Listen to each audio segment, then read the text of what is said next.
រោគសញ្ញាដំបូងដែលសង្ស័យថាអ្នកអាចមានជំងឺទី1ផ្លាស់ប្ដូរអារម្មណ៍មានអារម្មណ៍ពិបាកចិត្តពេញមួយថ្ងៃអារម្មណ៍អស់សង្ឃឹម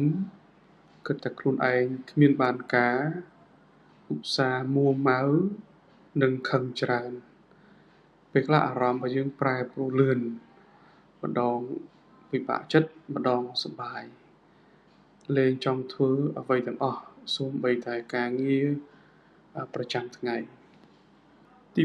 2ព្រួយលើសលប់បារម្ភនិងព្រួយក្រពើពេលខ្លះអាចមានដល់ថ្នាក់ស្រើតដែលអ្នកជំងឺអាចភ័យស្លន់ស្លោឬក៏ភ័យគ្មានមូលហេតុច្បាស់លាស់ឆាប់ភ័យឆាប់ភ្ញាក់ឆាប់ផ្អើលបោកខ្លាំងមែនទែនអ្នកជំងឺលែងហ៊ានទៅជួបជុំមនុស្សនៅខាងក្រៅទី3បញ្ហាការគេងអ្នកមួយចំនួនអាចគេងមិនលក់ឬក៏គេងច្រើនពេកគេងមិនលក់និយមន័យវាគឺក្រគេងលក់ឬក៏ភ្ញាក់ច្រើនដងក្នុងមួយយប់ហ្នឹងឬក៏ងើបពេលព្រឹកនឹងលឿនពេកណាបាទហើយអាចទៅសពអាក្រក់ឬក៏មានអារម្មណ៍ថាអស់កម្លាំងពេលព្រឹកឡើង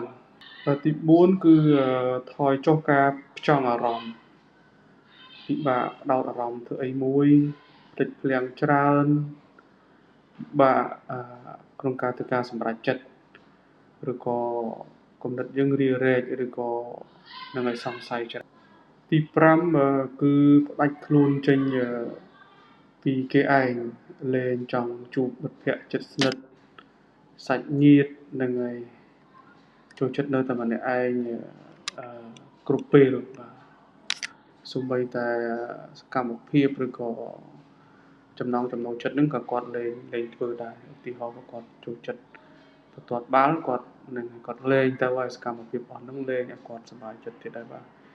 គាត់នៅក្នុងបន្ទប់បាទទី6គឺប្រែប្រួលអាកប្បកិរិយាឆេវឆាវឆាប់ខឹងចូលចិត្តថយប្រឋានបាទលែងមើលថែខ្លួនឯងហើយសូម្បីតែងូតទឹកសិតសក់អីហ្នឹងពេលខ្លះក៏លែងធ្វើដែរបាទពេលខ្លះគាត់លែងទៅធ្វើការគាត់គេចវេះនៅការទទួលខុសត្រូវសំខាន់ក្នុងជីវិតរបស់គាត់បាទរោគសញ្ញាសំខាន់មួយទៀតគឺរោគសញ្ញាលើរាងកាយឧទាហរណ៍ចេះតែឈឺក្បាលរ៉ាំរ៉ៃឈឺក្រពះអស់កម្លាំងថប់អារម្មណ៍ឈឺចាប់ពេញខ្លួនប្រាណហើយរោគសញ្ញាទាំងអស់នេះអ្នកជំងឺច្រើនតែទៅជួបគ្រូពេទ្យទូទៅព្រោះមើលអស់ហើយអ្នកខ្លះឈឺក្បាលហ្នឹងឲ្យគ្រូពេទ្យស្កេនហ្នឹងទៅអស់ចិត្តតែគ្រូពេទ្យមើលអស់ហើយស្កេនអីក៏អត់ឃើញមានអីដែរណាបើឈឺក្រពះវិញគាត់ទៅជួបគ្រូពេទ្យក្រពះពោះវៀនឲ្យសុងម្ដងមិនអស់ចិត្តសង់2ឬ3ដងទៅតែមិនអស់ចិត្តទៀតណាអញ្ចឹងគ្រូពេទ្យទូទៅគ្រូពេទ្យឯកទេសមួយចំនួនគាត់រកអត់ឃើញណាតែគាត់មូលហេតុនៅពីក្រោយខ្នងនៃរោគសញ្ញារាងកាយទាំងប្រមាណនេះបាទមួយទៀតរោគសញ្ញាគ្រោះថ្នាក់បាទយើងត្រូវចាប់អារម្មណ៍ទី1មានគំនិតសម្លាប់ខ្លួនបាទខ្លួនឯងទី2មានគំនិតចង់ធ្វើបាបអ្នកដទៃមួយទៀតអាចធ្ងន់មែនទែនគឺគាត់មានឮសំឡេងឬក៏មើលឃើញអ្វីប្លែក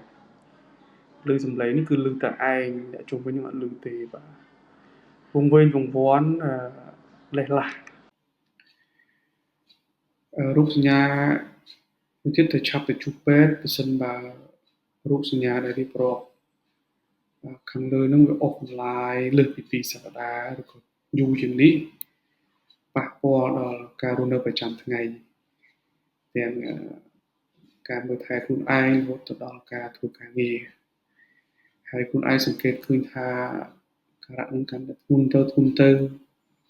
ហើយអ្នកជុំវិញហ្នឹងក៏ប្រាប់ថាដូចកាន់តែធ្ងន់បាទ សូមកុំខ្មាស់អៀនក្នុងការស្វែងរកការប្រឹក្សាជំងឺផ្លូវចិត្ត